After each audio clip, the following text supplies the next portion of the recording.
किया मैंने। ठीक हो, ठीक है। उसकी एक कॉपी भेज देना बाद में। ये आज से हम विज्ञान भैरव, जो भी हमारा साइंस है, जो शिव और पार्वती का संवाद है, तो माता शक्ति ने शिव जी को जो भी प्रश्न किए, उसके उत्तर शिव जी ने दिए, उसको विज्ञान भैरव के रूप में हम जानते हैं। तो उसके बारे में मैं आपको बताऊंगा। उसका जो पहला चैप्टर है वो भैरव स्वरूप का है। ये भैरव स्वरूप आखिर क्या है? तो माता पार्वती और शिव जी का ये संवाद है। तो मैं संस्कृत के श्लोक नहीं बोलता, मैं डायरेक्ट हिंदी में अनुवादित आपको बताता हूँ। तो पहला अपना चैप्टर है भैरव स्वरूप। भगवान शिव आगम शास्त्रों में प्रतिपादित कर्म, उपासना और ज्ञान भेद से यामलादि ग्रंथों में प्रतिपादित रहस्य को ज्ञान रूप में शैव दर्शन के अद्वैय तत्व को प्रतिपादित करने की इच्छा से शक्ति द्वारा किए हुए प्रश्नों के रूप में स्वयं शिव आत्म तत्व के प्रतिपदानार्थ ग्रंथ प्रारंभ करते हैं। देवी बोली, हे देव, मैंने आपके रुद्रयामल मतलब शास्त्र में प्रतिपादित सार का भी सार, जो त्रिक भेद है, उसको विभागशः संपूर्ण सुना। पर हे परमेश्वर, अब भी मेरा संदेह निवृत्त नहीं हुआ। हे देव, आप विश्व को प्रकट कर उसमें क्रीड़ा करते हुए अनादि सत तत्व स्वरूप हो। संपूर्ण रोगों को द्रवित करने के कारण रुद्र कहलाते हो और उस रुद्र शक्ति के सामरस्य से पामल बनकर संसार के सम्मुख आते हैं, जैसा कि शास्त्रों में कहा गया है। अर्थात जिसका शरीर दृष्टिगोचर नहीं है, ऐसे परम कारण शिव से परम दुर्लभ ध्वनि रूप शास्त्र उत्पन्न हुआ है। आशय यह है कि अदृष्ट रुद्र शक्ति रूप शांत परम शिव से उत्पन्न होने वाले परम दुर्लभ शास्त्र, जो कि शिव शक्ति और सदाशिव इस त्रिशक्ति से उत्पन्न होने वाला इच्छा, ज्ञान और क्रिया शक्ति प्राधान्य शिवाद्वैत अद्वैत प्रतिपादक संपूर्ण शास्त्र, और उसमें भी सार का भी सार जो त्रिक शास्त्र है, वह मैंने आपके द्वारा सुना। उसमें भी सिद्ध मालिनी उत्तरादि क्रमशः ज्ञान के प्रकर्ष से उत्कृष्ट उद्देश्य प्रतिपादन करने के कारण सर्वोत्कृष्ट है, तथा वेदादि शास्त्रों के ज्ञान से शैव शास्त्र का ज्ञान उत्कृष्ट है। शैव शास्त्र से भी वाम मार्ग उत्कृष्ट है, वाम से दक्षिण उत्कृष्ट है, दक्षिण से भी कौल मार्ग उत्कृष्ट है, तथा कौल मार्ग से त्रिक परमोत्तम है। ये संपूर्ण मार्ग विधिवत आपके द्वारा सुने हैं, फिर भी है प्रभु, मेरा संदेह आज भी शांत नहीं हुआ है।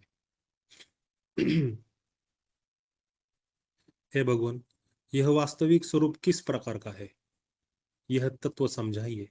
क्या यह स्वरूप शब्द राशि कलात्मक, शब्द ब्रह्मात्मक है, अथवा नव तत्वात्मक है, किंवा सच्चिदानंद स्वरूप पूर्ण ब्रह्म भावभूत पंचकृत्य स्वभावभूत चैतन्य तत्व में नर शक्ति और शिवात्म रूप से त्रिशिरो भेद भिन्न रूप का है, अथवा मातृ मान और मेय व्यापार रूप जन्य इच्छा, ज्ञान और क्रिया शक्ति स्वरूप है, किंवा नाद बिंदु स्वरूप है, अथवा अंगभूत अर्धचंद्र निरोधात्मक व्यापार रूप है, अथवा षट चंद्राकार षट पत्रात्मक चक्रों में स्थित मातृ स्वरूप है, जो कि स्वरवर्णों से रहित है, अथवा कुंडलिनी स्वरूप है।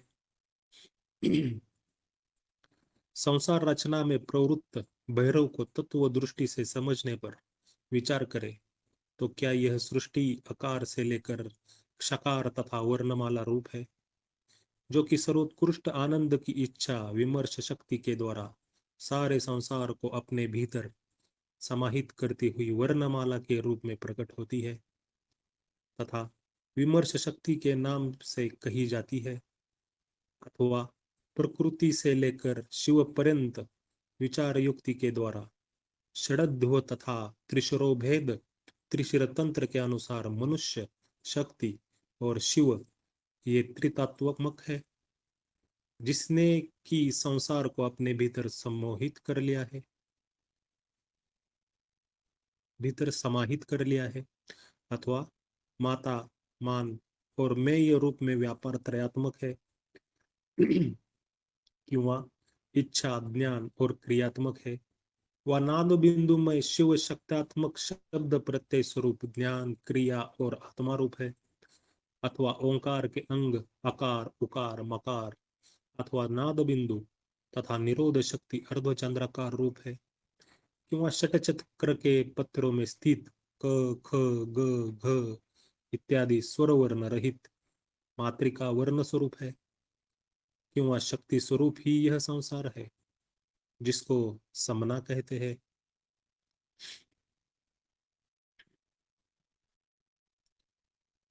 अथवा परात्रिंशिका आदि ग्रंथों में उल्लिखित मंत्र विशेष के द्वारा परादेवी का सकल रूप है, अथवा परादेवी का सकल रूप है, अथवा यो कहिए कि उसमें ही परांश प्रधान होने के कारण उत्पत्ति नहीं हो सकती, अतः अपरादेवी ही मुख्य ध्येय रूप है। यदि परादेवी का भी अभेद रूप होने से नाम मात्र से ही उसमें परत्व है, तब वह भी अपरादेवी के समान ही हुआ, तो परत्व वास्तविक रूप से विरुद्ध हुआ।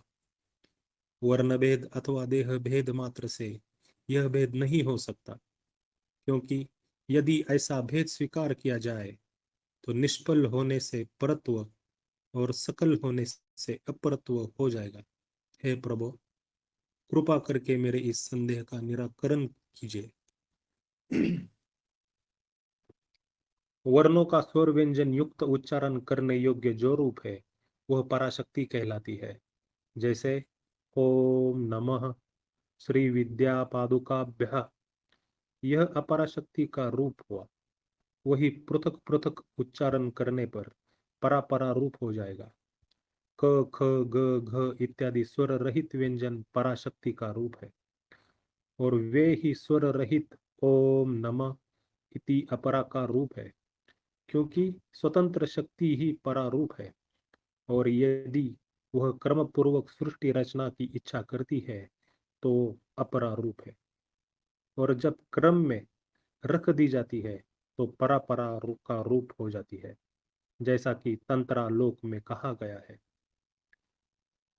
क्रम सृजन अवस्था में स्वातंत्र शक्ति, क्रमसंसी सुरक्षा और क्रमात्मकता ये व्यापक परमात्मा की त्रिमूर्तियां है। यह तीनों शक्तियां ही त्रिदेवी है। इसलिए आगे का स्वरूप कृपा करके मुझे बतलाइए, क्योंकि इस प्रकार प्रतिपादन किया हुआ अपराशक्ति और परापराशक्ति का स्वरूप समान होने के कारण यदि सदृश है तो परत्व इन दोनों में विरुद्ध है। परापरा और अपरा भेद की उपपत्ति के कारण पराशक्ति में इन दोनों का अभेद स्वभाव है। इसलिए परास्वरूप में परत्व विरुद्ध हो जाएगा, और परापरा में सकल रूप ही जानने योग्य रहने के कारण समुदाय के मध्य में गिर जाने से परापरा में कोई भेद नहीं रहेगा। यहाँ पर और परापरा में अभेदता का आ जाने के कारण विरुद्ध दोष होगा। यह एक विभाग विमर्श स्पर्श करने से अथवा एक का दूसरे से भेद त्याग प्रमेय त्याग से उत्पन्न होने वाले प्रमाता तत्व अहम भावना से जो कुछ वास्तविक परमात्मा तत्व है उसको, अर्थात एक ही परमात्मा तत्व जो स्वयं प्रकाश है, समझाइए, जिससे दर्पण में प्रतिबिंबित यह संपूर्ण संसार उस अद्वैत तत्व से अभिन्न है और वह मुझसे अभिन्न है, ऐसा मेरा वास्तविक स्वरूप मुझे निर्णीत हो जाए, तथा जिससे भेद भावना दूर होकर आत्मा और जगत की एकता से अभेद भाव प्रतिपादित हो सके, ऐसी युक्ति पूर्वक विवेचना कीजिए। माया और महामाया द्वारा फैलाई हुई मलिनता का शमन करके मेरे परम विशुद्ध शरीर को प्रकट कीजिए और इन 9 प्रकार के संदेहों को मिटाइए। भैरववाच। विष्णु जी बोलते हैं, हे प्रिय, तुमने यह अति श्रेष्ठ प्रश्न मेरे सामने रखा है। हे भद्रे, जो अत्यंत गोपनीय व संपूर्ण तत्वों का सार है, फिर भी तेरे सामने कहता हूं। हे देवी, त्रिकतंत्रों में सकल और निष्कल जैसा भैरव का स्वरूप बतलाया गया है। सब निस्सार है। उन सबको तुम इंद्रजालिक के समान, माइक स्वप्न तुल्य और गंधर्व नगर के समान ही भ्रमात्मक समझो। वह तो क्रिया के आडंबर में फंसे हुए भ्रांत बुद्धि वालों के लिए है। साथ ही जिनकी आत्मा विकल्पों में फंसी हुई है, उनके ध्यान को केंद्रित करने के लिए ही यह वह वर्णन किया गया है, जिससे कि इनमें इतनी योग्यता आ जाए जिससे वे बाद में वास्तविक स्वरूप को समझ सके। क्योंकि तत्वतः भैरव न तो नवात्मा मतलब नव शक्ति स्वरूप है और न शक्ति त्रय स्वरूप है, न वह त्रिशिरा है, न नाद बिंदु स्वरूप है, न अर्धचंद्र स्वरूप है और न निरोधिका स्पष्ट रेखा ही, न षट चक्रात्मक है और न वर्ण चक्रात्मक और न कुंडलिनी आदि शक्ति स्वरूप ही।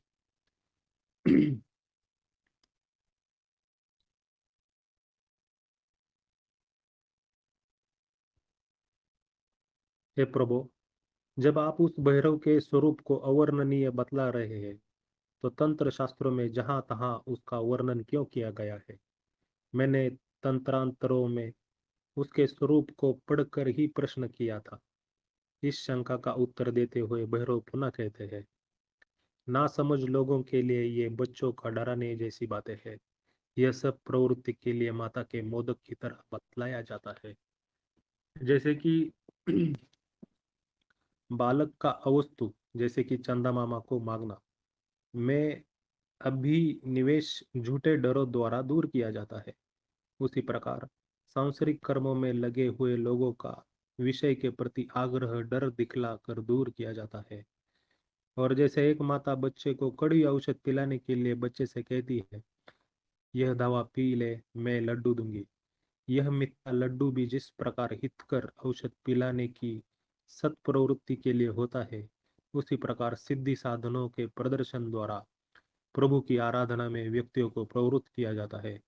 क्रमशः वे परम भैरव के स्वरूप का साक्षात्कार करते हैं।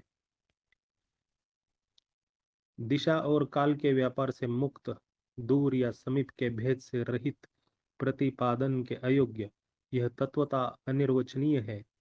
वास्तव में भीतर ही भीतर अपने अनुभव मात्र से आनंद देने वाली और संकल्प विकल्प में मुक्त होकर अनर्भूत होने वाली जो परिपूर्ण आकार वाली अवस्था है, वही भैरवी शक्ति है। इस प्रकार विश्व को भरने वाले विमल भैरव वास्तविक स्वरूप को जानना चाहिए। इस प्रकार के परातत्व के होने पर कौन पूज्य होगा और कौन तृप्त?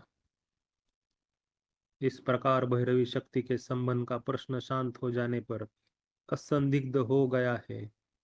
अतएव कहते हैं, भैरव की यही अवस्था परा है, जिसे पर होने से परादेवी कहा गया है। अब यह प्रश्न उस उपस्थित होता है कि भैरव की एक अवस्था विशेष ही परादेवी के रूप में कही गई है, न कि दूर समीप, पहले या पीछे, दिशा काल आदि के द्वारा विभिन्न स्थितियों में जाने योग्य कोई दशा है। ऐसा कहने पर उत्तर देते हैं कि वास्तव में यही बातें है। जैसे शक्ति और शक्तिमान का सदा अभेद रहता है, उसी प्रकार परमात्मा की शक्ति उस परमात्मा के धर्म सर्वज्ञत्वादि से युक्त होने के कारण परादेवी कहलाती है। इसी वस्तु की दृष्टांत में घटाकर दिखलाते हैं। वही की दाहात्मिका शक्ति वही के अतिरिक्त कुछ भी नहीं है। यह ज्ञान की सत्ता में प्रवेश करने के निमित्त प्रारंभ मात्र है। ज्ञान सत्ता में वही को जानने की इच्छा करने पर जो वही ज्ञान में प्रवेश करता है, तब वह जलाने की शक्ति का अनुभव करने करके ही यह निर्णय कर पाता है, यह वही वही है। प्रथमोपलब्धि ताहात्मिका शक्ति होती है, उसके बाद उसे वही से पाचन शक्ति, भस्मीकरण शक्ति आदि अनेक शक्तियां की उपलब्धि है। ईश्वर प्रतिभिद्या में इसी आशय से स्पष्ट कहा गया है। फल के भेद से जिसमें भेद आरोपित किया जाता है, ऐसे पदार्थ स्वरूप ही शक्ति का स्वरूप है।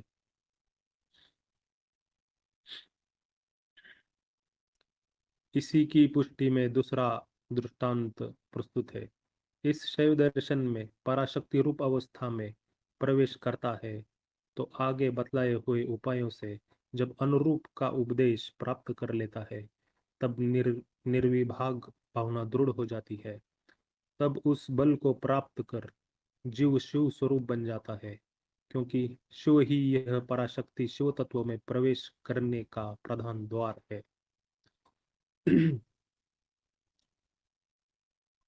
हे प्रिय, जैसे प्रकाश से दीपक का और किरणों से सूर्य की दिशा का विभाग पता चल जाता है, उसी प्रकार शक्ति के द्वारा शिव का। इस प्रकार पराशक्ति के स्वरूप का निर्णय हो जाने पर उसकी प्राप्ति किस प्रकार की जा सकती है, इस अभिप्राय से देवी ने प्रश्न किया। हे देवादिदेव त्रिशूलधारी, कपाल का आभूषण धारण करने वाले, दिशा देश और काल की कल्पना से शून्य तथा किसी प्रकार के संकेत से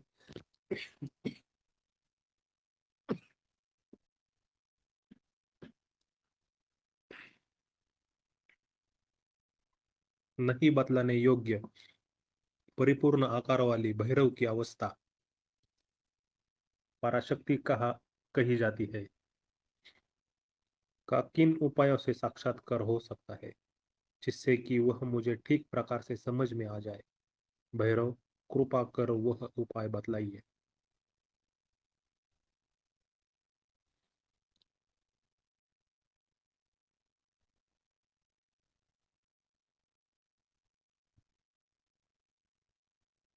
इस प्रकार प्रश्न का निर्णय हो जाने पर भूमि का ज्ञान को प्रकट करते हुए श्री भैरव ने कहा, हे प्रिय, अर्धों में अर्थात हृदय से द्वादशांत पर्यंत प्राण है, और अधः अर्थात द्वादशांत से हृदय पर्यंत नीचे आने वाला वायु अपान है। परा का ही यह स्पंदन अंत और बाह्य उन्मेष करने वाली दो प्रकार की, मतलब बाह्य एवं आभ्यंतर उत्पत्तियों के स्थान हृदय तथा द्वादशांत को भरने के कारण भरितावस्था है, जो भैरव की अभिव्यक्ति करती है।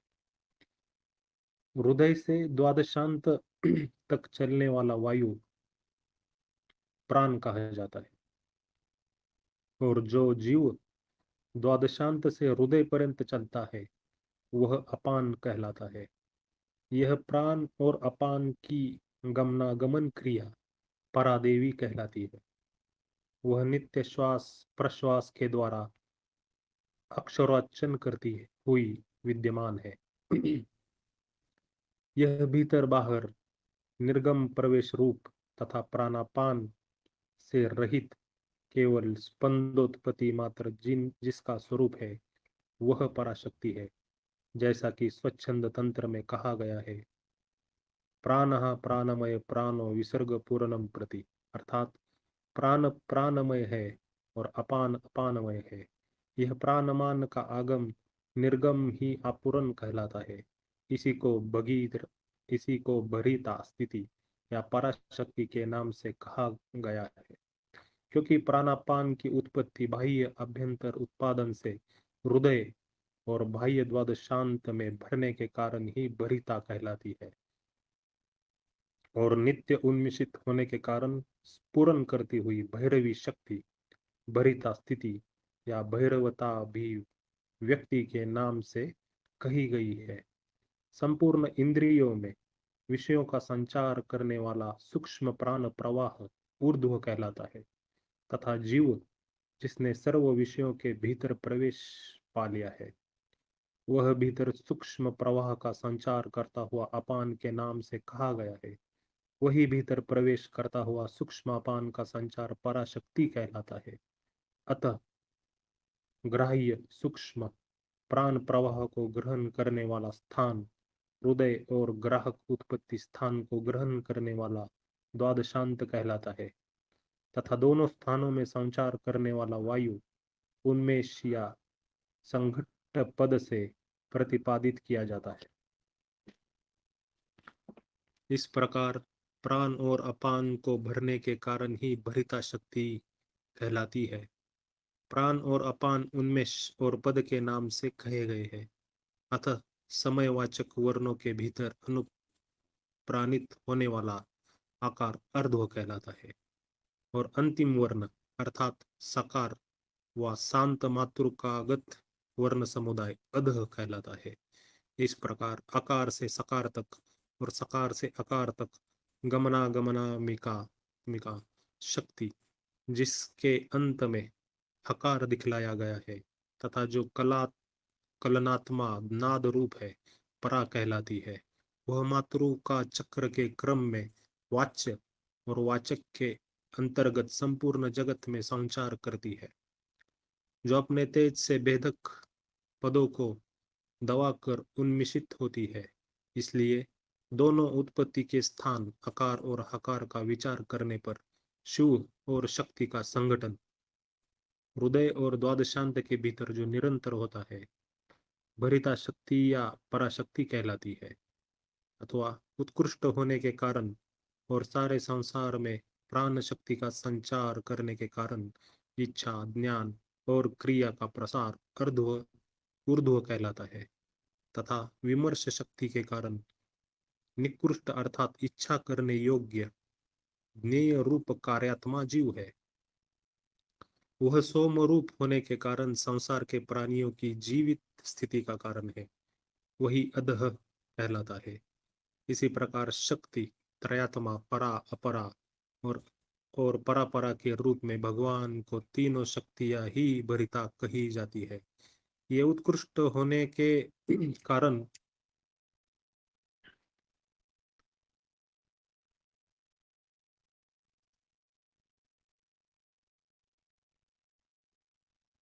वह सोम रूप होने के कारण संसार के प्राणियों की जीवित स्थिति का कारण है, वही अधः कहलाता है। इसी प्रकार शक्ति त्रयात्मा परा अपरा और परापरा के रूप में भगवान की तीनों शक्तियां ही भरिता कही गई है। ये उत्कृष्ट होने के कारण स्पूर्ण रूप से संपूर्ण विश्व में फैलती हुई ईश्वर की उत्पत्ति के समय में उन्मेष और स्थिति के समय में पद शब्द से प्रतिपादित की गई है। इस प्रकार प्रकाश और प्रकाशक रूप से संगठात्मक स्थान हृदय और द्वादशांत प्रमाण और प्रमातृ से परिपूर्ण करने के कारण यह पराशक्ति के नाम से तुय विस्था के आनंद से प्लावित होने के कारण भरिता स्थिति कही गई है, जैसा कि शिव सूत्र में भी कहा गया है। त्रियु चतुर्थ तैलवदा सेचम अर्थात परा अपरा और परापरा शक्ति से अभिन्न जैसे तिल में तेल रहता है, उसी प्रकार इस त्रिशक्ति में व्याप्त रहने वाली चतुर्थ शक्ति तुर्या जो केवल आनंदमय है ही भरिता शक्ति है, और उसी को पराशक्ति कहते हैं। और भी ऊर्ध्व शब्द से माया पर्यंत चलने का मार्गे प्राण कहलाता है। वह शुद्ध अशुद्ध अध्य में व्यापक होकर शिव शक्ति रूप से संचार करता है, जिसे ऊर्ध्व कहते हैं। माइक तत्व समुदाय को ग्रहण कर लेने के कारण जीव नर शब्द से वाच्य होकर अभिमुख आता है। इसी प्रकार वह प्राणवायु का प्रवेश निर्गम हृदय और द्वादशांत दोनों स्थानों में उत्पन्न होने वाला शुद्धात्व और अशुद्धात्व दो मार्गों से व्याप्त पराशक्ति को सर्वमयत्व भावना से सामरस्य उत्पन्न करने के कारण भरिता स्थिति है। परातंत्र में कहे गए मंत्रों का अनुसरण करना इस स्थिति की प्राप्ति में प्रथम स्थान है, अथवा अनुत्तराकुलात्मा चित्तधाम में स्वयं उन्मिषित होने वाला हकार ऊर्ध्व है और सकार अधः स्वरूप है। यह हानोपादान रूप हंसी की परादेवी है, इसलिए अहम सहा में वही है। इस प्रकार का आत्म प्रत्यभिज्ञान विमर्श के समान उपलब्ध होता है, क्योंकि उत्पत्ति के दोनों स्थानों में हकार और सकार के उदय होने के कारण तथा हृदय और द्वादशांत दोनों स्थानों को भरने के कारण उन वर्णों में विमर्श के परिशीलन की युक्ति से शक्ति का बल प्राप्त होता है, वही भैरवी भाव है। इस प्रकार इस कारिका की पहली व दूसरी व्याख्याओं के अनुसार अविकल्प स्वरूप परिशीलनात्मक संभव आदेश दिया गया है।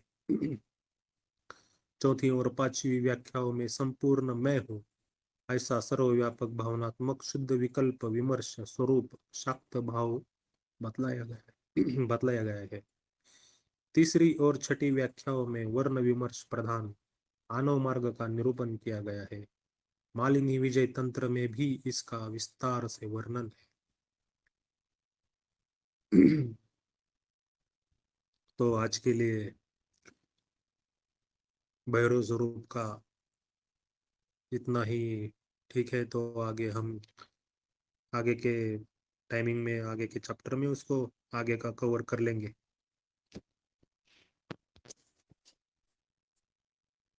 बहुत धन्यवाद भैरव भाई, बहुत अच्छे से आपने पठन किया है।